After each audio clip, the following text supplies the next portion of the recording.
భారత్ పాకిస్తాన్ల మధ్య ఉద్రిక్తకరమైనటువంటి పరిస్థితులు నెలకొన్నటువంటి నేపథ్యంలో అమెరికా అధ్యక్షుడు డొనాల్డ్ ట్రంప్ సంచలనమైనటువంటి వ్యాఖ్యలు చేశారు. రెండు దేశాల మధ్య కాల్పుల విరమణ ఒప్పందానికి మేము రాజీ కుదిర్చేటువంటి ప్రయత్నం చేశాము. అయితే మేము చేసినటువంటి ప్రయత్నానికి ఇరు దేశాలు అంగీకరించాయి. భారత్ పాకిస్తాన్లు ఇప్పుడు రెండు దేశాల మధ్య కాల్పుల విరమణ ఏదైతే ఉందో ఆ ఒప్పందానికి అంగీకరించాయి. దీనికి అమెరికా మధ్యవర్తిత్వం వహించింది. రెండు దేశాలకు కూడా నా కంగ్రాచులేషన్స్ అంటూ కూడా డొనాల్డ్ ట్రంప్ ఎక్స్ వేదికగా ఇప్పుడు ఒక పోస్ట్ పెట్టినటువంటి నేపథ్యంలో ఆ పోస్ట్ సారాంశం ఏంటి అనేది మనం ఒకసారి విశ్లేషణ చేసుకునేటువంటి ప్రయత్నం అయితే చేద్దాం. అమెరికా అధ్యక్షుడు డొనాల్డ్ ట్రంప్ పెట్టినటువంటి పోస్ట్ ఇది.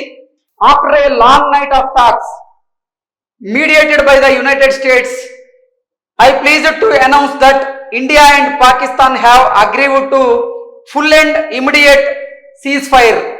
Congratulations to the both countries on using common sense and great intelligence. Thank you for your attention to this matter అంటూ కూడా ఇండియాకి పాకిస్తాన్కి మధ్య నెలకొన్నటువంటి ఈ ఉద్రిక్తకరమైనటువంటి పరిస్థితులను మేము అదుపులోకి తీసుకొచ్చేటువంటి ప్రయత్నం చేశాం. అందులో భాగంగానే నిన్న రాత్రి నుంచి కూడా సుదీర్ఘమైనటువంటి మంతనాలు చేశాం. ఈ సుదీర్ఘమైనటువంటి మంతనాల నేపథ్యంలోనే పాకిస్తాన్కి భారత్కి మధ్య ఉన్నటువంటి ఈ సీజ్ ఫైర్ ఏదైతే ఉందో దాన్ని వ్యతిరేకించడానికి మేము సర్వవిధాల ప్రయత్నం చేశామంటూ కూడా డొనాల్డ్ ట్రంప్ ఆయన పోస్ట్ చేయడం జరిగింది. ఇరు దేశాల మధ్య కాల్పుల ఒప్పందం ఏదైతే ఉందో అంటే కాల్పుల విరమణ ఒప్పందానికి రెండు దేశాలు కూడా అంగీకరించాయన్నట్లుగా డొనాల్డ్ ట్రంప్ చెప్తున్నటువంటి నేపథ్యంలో అసలు డొనాల్డ్ ట్రంప్ ఏమన్నాడు అనేది ఒకసారి మనం చూసుకుంటే, పాక్ భారత్ ఉద్రిక్తతలపై ట్రంప్ సంచలనమైనటువంటి వ్యాఖ్యలు చేశారు. భారత్ పాక్ల మధ్య నెలకొన్నటువంటి ఉద్రిక్తతల నడుమ అమెరికా అధ్యక్షుడు డొనాల్డ్ ట్రంప్ సంచలనమైనటువంటి వ్యాఖ్యలు చేశారు.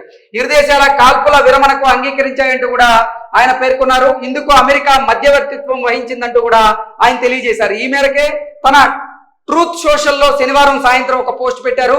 అమెరికా మధ్యవర్తిత్వంలో రాత్రంతా సుదీర్ఘమైనటువంటి చర్చలు జరిగాయి. తక్షణమే కాల్పుల విరమణ చేపట్టేందుకు భారత్ పాక్ అంగీకరించాయి. సరైనటువంటి సమయంలో ఇరు దేశాల విఘ్నతతో తెలివిగా వ్యవహరించాయి. అందుకు నా ధన్యవాదాలు అంటూ కూడా డొనాల్డ్ ట్రంప్ తన పోస్ట్ లో పెట్టినటువంటి ఎక్స్ లో పెట్టినటువంటి ఈ పోస్ట్ ఏదైతే ఉందో అది ఇప్పుడు సోషల్ మీడియా వేదికగా సర్క్యులేట్ అవుతూ ఉంది. ముష్కర్లు ఈ నరమేధం చేసిన తర్వాత ఇండియా పాకిస్తాన్ల మధ్య చూసుకున్నట్లయితే ఉద్రిక్తకరమైనటువంటి పరిస్థితులు అయితే ఉన్నాయి. నిజంగా రెండు దేశాల మధ్య యుద్ధ మేఘాలు కమ్ముకున్నాయి.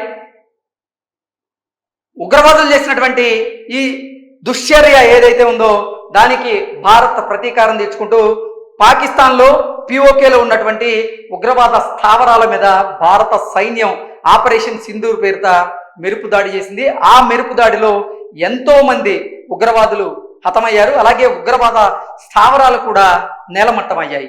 ఆ తర్వాత ఆపరేషన్ సింధూర్కి కౌంటర్గా పాకిస్తాన్ సైన్యం భారత భూభాగం మీద దాడులు చేసేటువంటి ప్రయత్నం చేసింది. అందులో భాగంగానే సరిహద్దు ప్రాంతాల్లో సరిహద్దు రాష్ట్రాల్లో కొన్ని రాష్ట్రాల్లో పాకిస్తాన్ సైన్యం మెరుపు దాడులు చేసేటువంటి ప్రయత్నం చేస్తే భారత సైన్యం ఆ మెరుపు దాడులను తిప్పికొట్టింది. ఆత్మాహుతి డ్రోన్లను అలాగే క్షిపణులను యుద్ధ విమానాలను భారత భూభాగం మీదకి పంపించి దాడులు చేసేటువంటి ప్రయత్నం కుట్ర పాకిస్తాన్ చేస్తే ఆ కుట్రను నిజంగా భారత సైన్యం అయితే తిప్పికొట్టింది. నిజంగా ఇది భీకర యుద్ధానికి దారి తీయబోతోంది. భారత పాకిస్తాన్ల మధ్య జరుగుతున్నటువంటి ఈ యుద్ధం మూడో ప్రపంచ యుద్ధానికి కూడా దారి తీసేటువంటి అవకాశం ఉంది అంటూ అంతర్జాతీయ నిపుణులు విశ్లేషణ అందించినటువంటి నేపథ్యంలోనే ఇప్పుడు అమెరికా దీంట్లో జోక్యం చేసుకుని ఇరు దేశాలతో వారు నిన్న రాత్రి నుంచి కూడా సంధి కుదిర్చేటువంటి ప్రయత్నం చేశారు. అందులో భాగంగానే డొనాల్డ్ ట్రంప్ చేసినటువంటి ఈ ట్వీట్ ఏదైతే ఉందో అది ఇప్పుడు సోషల్ మీడియాలో సర్క్యులేట్ అవుతూ ఉంది. భారత్ పాకిస్తాన్ రెండు దేశాల మధ్య కాల్పుల విరమణ ఒప్పందానికి మేము రాజీ కుదిర్చాము.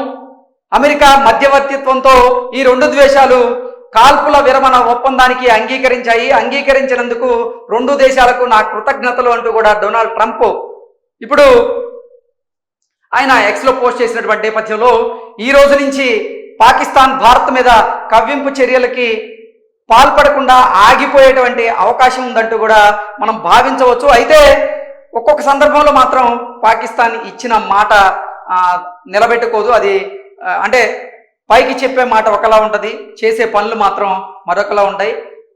ఇక్కడ డొనాల్డ్ ట్రంప్ సంధి కుదిర్చేటువంటి ప్రయత్నం చేశారు, రాజీ కుదిర్చేటువంటి ప్రయత్నం చేశారు. ఆ ప్రయత్నం కూడా సఫలమైంది. అందులో భాగంగానే రెండు దేశాలు కాల్పుల విరమణ ఒప్పందానికి అంగీకరించాయి. ఇప్పుడు గనక ఈరోజు మళ్ళీ పాకిస్తాన్ గనక భారత్ మీద కాల్పులు చేసి భారత్ని పదే పదే రెచ్చగొట్టేటువంటి ప్రయత్నం కనుక చేస్తే ఈసారి భారత ప్రభుత్వం, భారత సైన్యం ఉపేక్షించేది లేదు. అలాగే డొనాల్డ్ ట్రంప్ కూడా ఈసారి కొంచెం సీరియస్గా తీసుకునేటువంటి అవకాశం అయితే కనిపిస్తుంది. కాబట్టి పాకిస్తాన్ కూడా ఇప్పుడు నిజంగా భారత్ చేసినటువంటి దాడికి పాకిస్తాన్లో కొన్ని ఎయిర్ బేస్లు ఎగిరిపోయాయి, ధ్వంసం అయ్యాయి, నౌకాయానాలు కూడా ఎగిరిపోయాయి. కాబట్టి పాకిస్తాన్కి బుద్ధి వచ్చింది, పాకిస్తాన్ కూడా తోక ముడుచుకుంది. కాబట్టి భారత్ మీద దాడులు చేసేందుకు కూడా పాకిస్తాన్ ఇక సాహసం చేయదు అని మనం అయితే భావించవచ్చు. Thank you so much.